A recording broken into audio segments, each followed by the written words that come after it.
প্রাক্তন বিচারপতি তথা বিজেপির প্রতীকে নির্বাচিত সাংসদকে তাড়িয়ে দিলেন, কার্যত তাড়িয়ে দিলেন জুনিয়র ডাক্তাররা।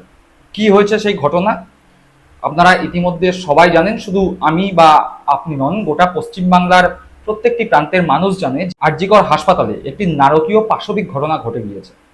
একটি তরুণী জুনিয়র ডাক্তারকে ধর্ষণ করে হত্যা করা হয়েছে। সেই নিয়ে উত্তাল গোটা রাজ্য। সাধারণ মানুষ থেকে শুরু করে ছাত্রছাত্রী সকলে প্রতিবাদে নেমেছেন। জুনিয়র ডাক্তাররাও প্রতিবাদ করছেন, তারা কর্মবিরতি করছেন।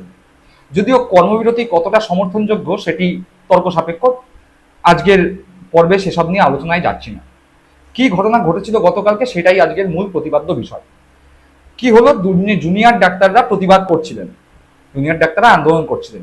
সেখানে উপস্থিত হন এই বিজেপির সাংসদ প্রাক্তন বিচারপতি অভিজিৎ গাঙ্গুলি। জুনিয়র ডাক্তাররা অভিজিৎ গাঙ্গুলিকে দেখেই চিৎকার করে বলতে শুরু করে, go back Abhijit Ganguly, go back Abhijit Ganguly. এটা সম্পূর্ণ অরাজনৈতিক মিছিল, অরাজনৈতিক আন্দোলন। এখানে কোনো রকম রাজনৈতিক ব্যক্তিত্বদের আমরা মেনে নেব না। অভিজিৎ গাঙ্গুলি, তুমি এখান থেকে চলে যাও। তার কারণ কি, ইতিমধ্যেই আমি এই চ্যানেলের প্রিভিয়াস ভিডিওগুলোয় বলেছি, আপনারা দেখে নিতে পারেন, যে এই যে নির্যাতিত হয়ে, ধর্ষিত হয়ে যে তরুণী ডাক্তারকে হত্যা করা হলো, সেই ডাক্তারের বিচার চাওয়ার থেকে বিজেপি আর সিপিএম চেয়ার দখলের খেলায় বেশি মত্ত। অভিজিৎ গাঙ্গুলিও এই মৃত্যু নিয়ে প্রতিবাদের থেকে, বা এই যে নির্যাতিত হয়ে যে ডাক্তার মারা গেলেন, তাকে হত্যা করা হলো, তার বিচারের বদলে এটা নিয়ে তারা রাজনীতি করতে বেশি ব্যস্ত।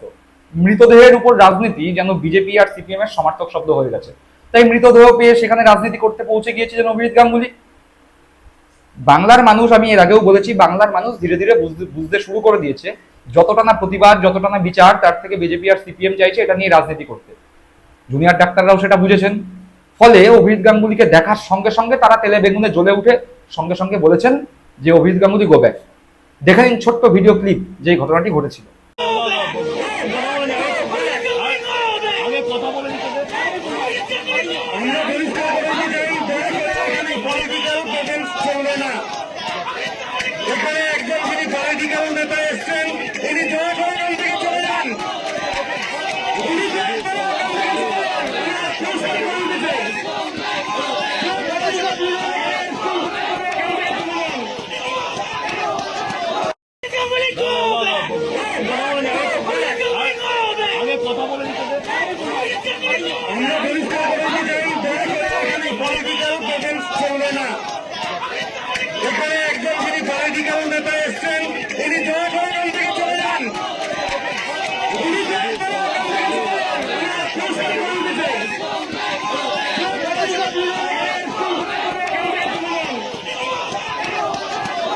আপনারা দেখতে পেলেন যে কি হয়েছে। অভিজিৎ গাঙ্গুলি দাঁড়িয়ে আছে, অভিজিৎ গাঙ্গুলিকে ঘিরে ধরেছে জুনিয়র ডাক্তাররা, রীতিমতো তারা ক্ষুব্ধ। এই যে তাদের অরাজনৈতিক আন্দোলন, অরাজনৈতিক শান্তিপূর্ণ আন্দোলন, সেখানে অভিজিৎ গাঙ্গুলির রাজনৈতিক ফায়দা তোলার জন্য যে ওখানে গিয়ে উপস্থিত হয়েছেন, সেটি কোনোভাবেই জুনিয়র ডাক্তাররা মেনে নিতে পারছেন না। তারা সরাসরি অভিজিৎ গাঙ্গুলিকে তাড়িয়ে দিচ্ছেন, বলছেন চলে যাও এখান থেকে, গো ব্যাক অভিজিৎ গাঙ্গুলি। তিনি সেখানে দাঁড়িয়ে অপেক্ষা করছেন যে যদি কেউ তার মধ্যে কোনো বিজেপির মধ্যে লোক যদি তাকে বলে না থেকে যাও। কিন্তু শেষ অবধি তিনি দেখলেন যে এখানে বিশেষ সুবিধা করার জায়গা নেই। তার যে অবাঞ্ছিত কথাবার্তা, সে সমস্ত কথাবার্তা এই জুনিয়র ডাক্তাররা যারা প্রতিবাদে নেমেছেন, তাদের সহকর্মীর ধর্ষণ এবং হত্যার বিরুদ্ধে বিচার চেয়ে যারা রাস্তায় নেমেছেন, তাদের কাছে অভিজিৎ গাঙ্গুলির যে অবাঞ্ছিত কথাবার্তা সেটি কাম্য নয়। সেটি যখন অভিজিৎ গাঙ্গুলি বুঝতে পারলেন, তিনি সেখান থেকে পত্রপাঠ বিদায় দিলেন, একেবারে বলা চলে পালিয়ে গেলেন। জুনিয়র ডাক্তাররা রীতিমতো তাকে তাড়িয়ে দিলেন।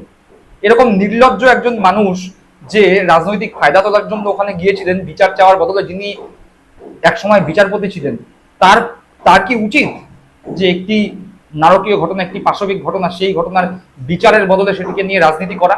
এটি কিন্তু ভেবে দেখবার সময় হয়েছে। জুনিয়র ডাক্তাররা অলরেডি বুঝতে পেরে গিয়েছেন, এবার দেখার সাধারণ মানুষ, আমি আপনি কত তাড়াতাড়ি এটি বুঝবো। দর্শক বন্ধুরা, আপনারা কি মনে করেন, আর কত দেরি করবে বাংলার মানুষ বিজেপি সিপিএম এর যে এই যে ঘৃণ্য রাজনীতি, একটি মৃত্যুকে নিয়ে, একটি ধর্ষণকে নিয়ে, একটি পাশবিক নারকীয় ঘটনাকে নিয়ে বিজেপি আর সিপিএম এর যে নোংরা রাজনীতি চলছে, সেটি সাধারণ মানুষ কি ইতিমধ্যেই বুঝে গিয়েছেন, নাকি বুঝতে এখনো বাকি আছে? অবশ্যই কমেন্ট করে জানাবেন।